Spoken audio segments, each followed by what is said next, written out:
mataas yung ano eh.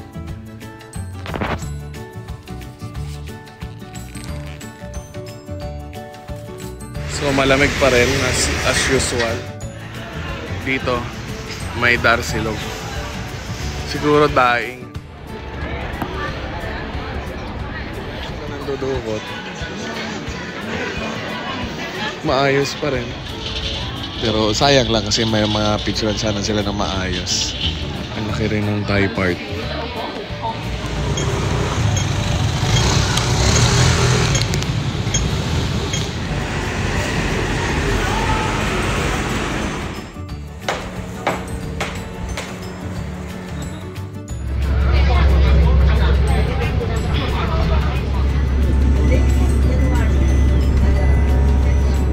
Sa emergency exit yon sa kaliwa. Ang weird. Yan silang may sabi.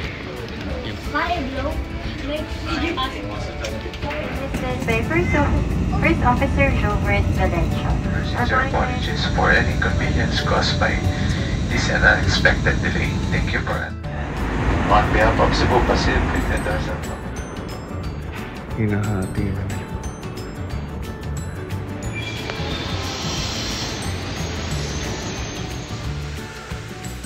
Hindi ko maintindihan kung anong pagkain. Tinatamaan daw siya dun sa upuan. Nababangga siya lahat.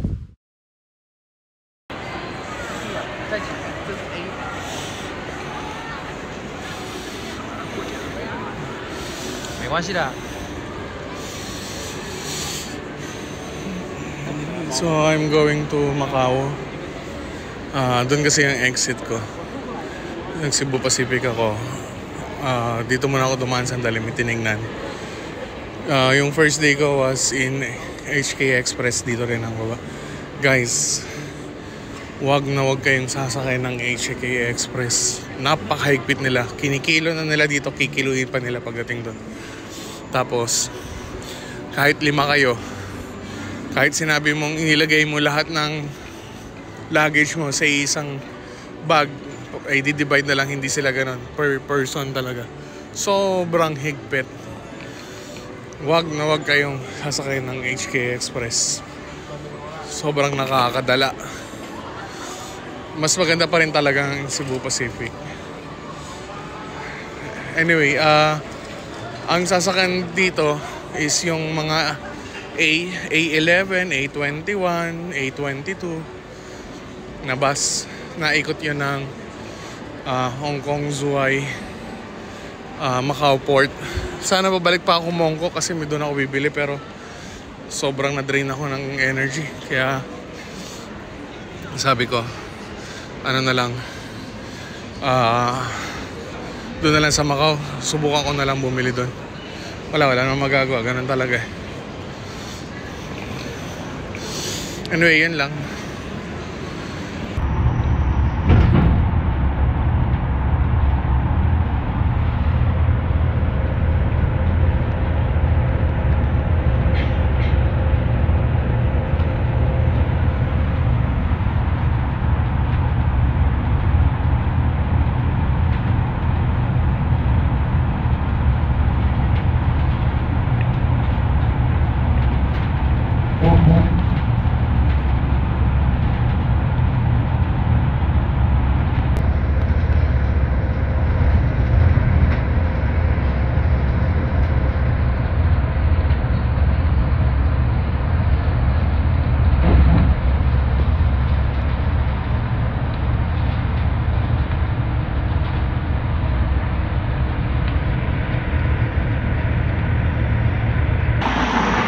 Good evening, Macau.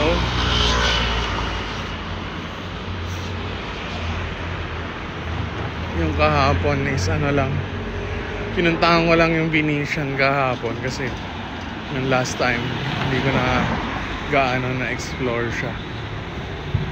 So ngayon ko siya in-explore. Pagoda na rin. Sana dapat nga mali dapat doon na lang nag-stay ng tuloy-tuloy sa Macau kaysa yung pabalik-balik. Naputol-putol. Malamig na siya, sobrang lamig na. Nakita ko marami ng mga naka-bubble jacket.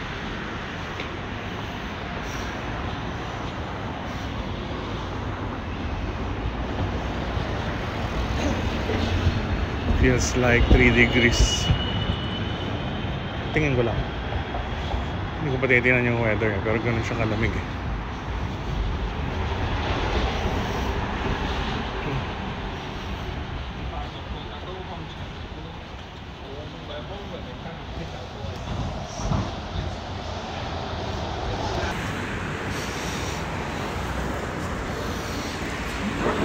Marami palang street food dito. Noong last time hindi ko gaano kasi pakaliwa kami.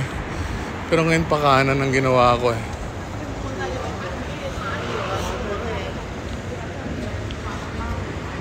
Mas maraming street food na dun sa pakanan.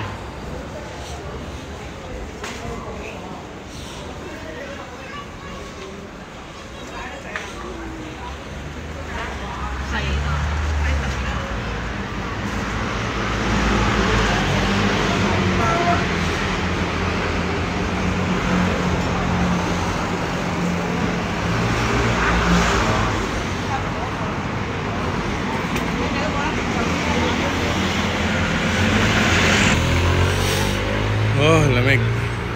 Hindi gaano big deal dito ang Pasko. Walang gaanong ilaw eh.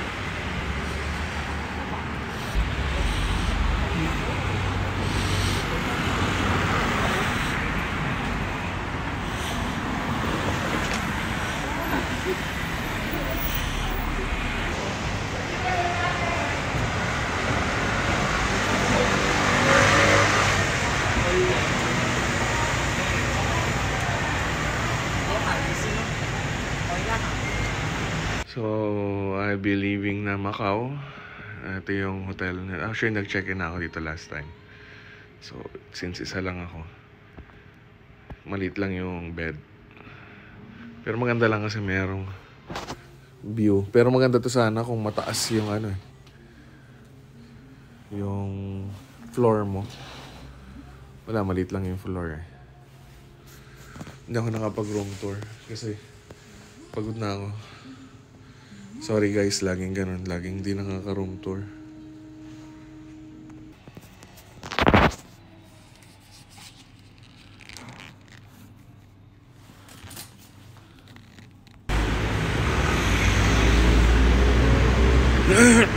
Good morning, Macau.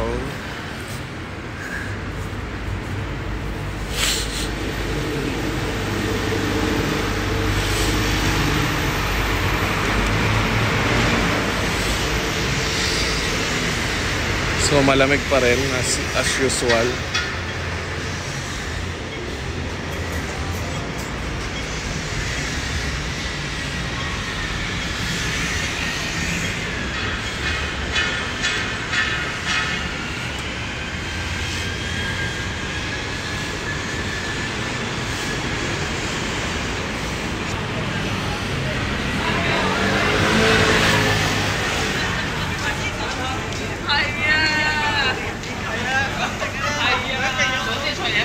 Kung merong tapsilog dito, may darsilog.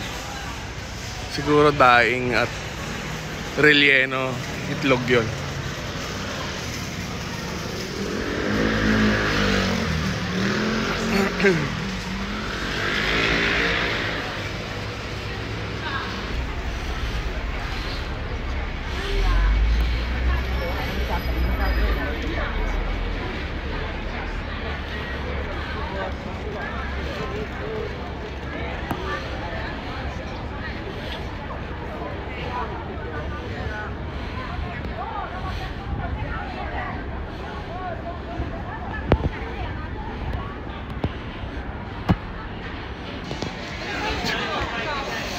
Mas kaunti na yung tao ngayon isang araw. Grabe na isang araw. Walang mahulugan ng ballpen eh. Siksik na siksik eh. Pero in fairness, wala nang dudukot. Maayos pa rin.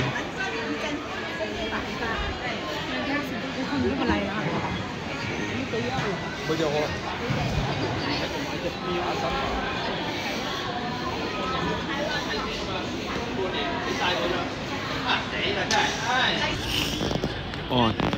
So, on yung shoes ko ngayon na isa yung unang-unang kong binili sa Japan.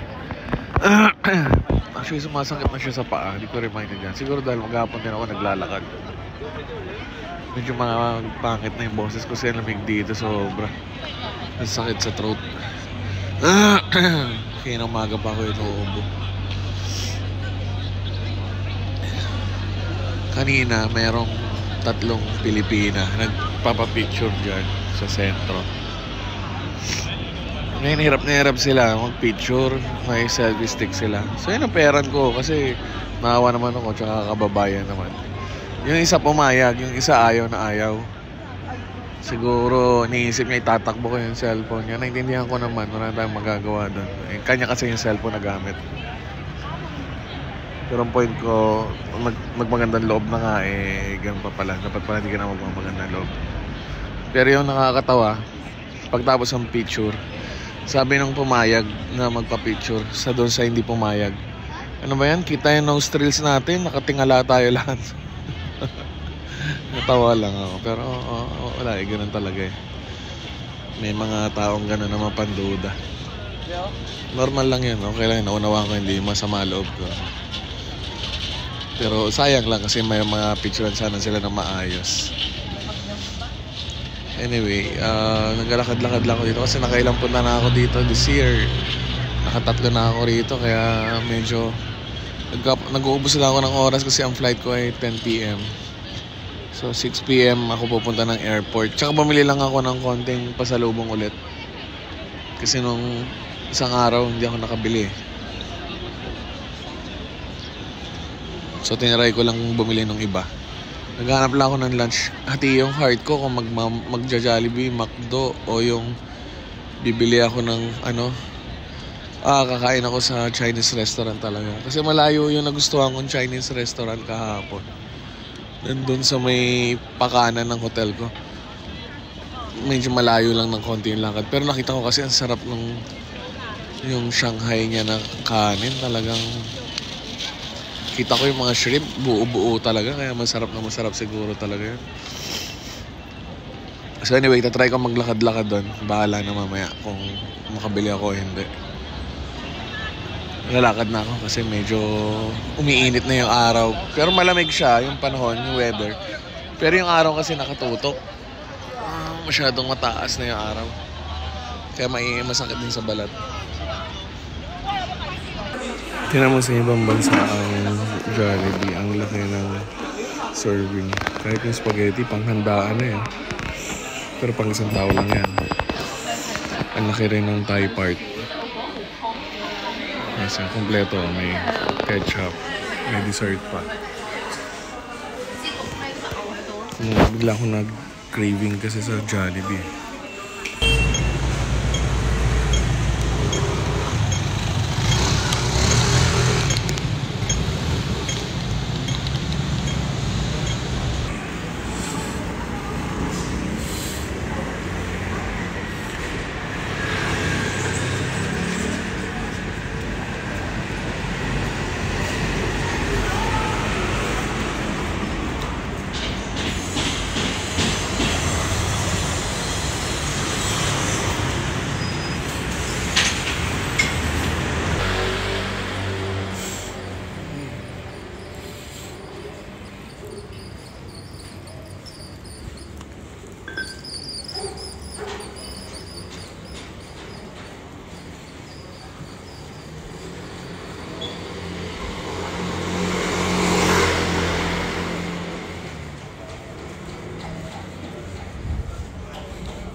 Ganun na, syempre nakinig na tao na siya ng tao.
So wala, labas lang ng immigration. Kumaliwa ka agad ako, nakalimutan ko mag-video.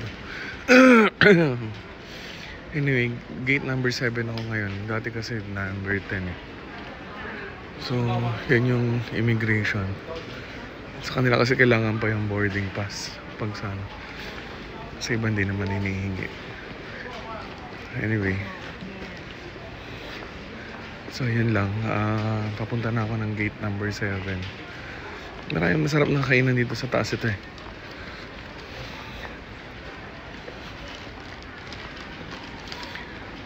So ngayon nag-avail ako ng priority boarding.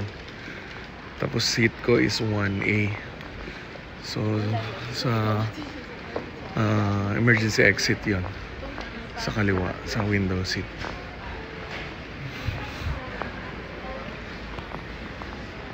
Dito yung CR. Pero sarado. Meron din naman sa taas.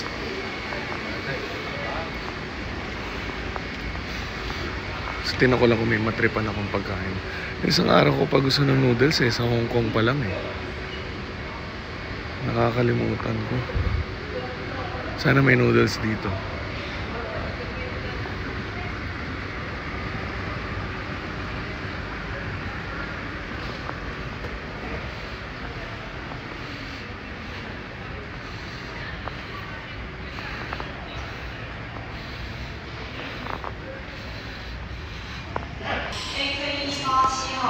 May Pop Mart nga, pero hindi ka naman makabili kasi kailangan mo ng WeChat.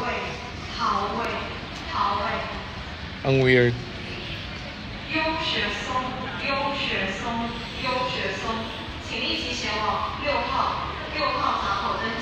So I bought a seat 1A. Tapos priority boarding. Pero sabi nila wala daw priority boarding. So magkakaalaman tayo pagbalik ng Manila. Yan sila may sabi. Yung crew, ground crew.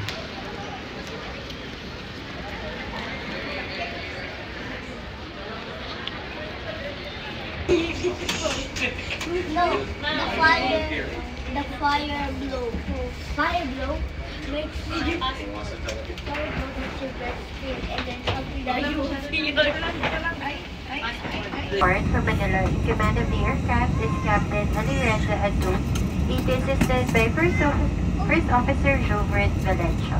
Our flying time is approximately an hour and 50 minutes. Clearance for pushback is 11 o'clock this evening. Our sincere apologies for any inconvenience caused by this unexpected delay. Thank you for understanding and cooperation. Weather in Manila is important to be fair with its comparable temperature of 28 degrees Celsius and On behalf of Cebu Pacific International Group, we would like to thank you for flying with us and we hope to be of service to you again in the future flights. Thank you. May mga bagong division na dito. Hinahati na nila.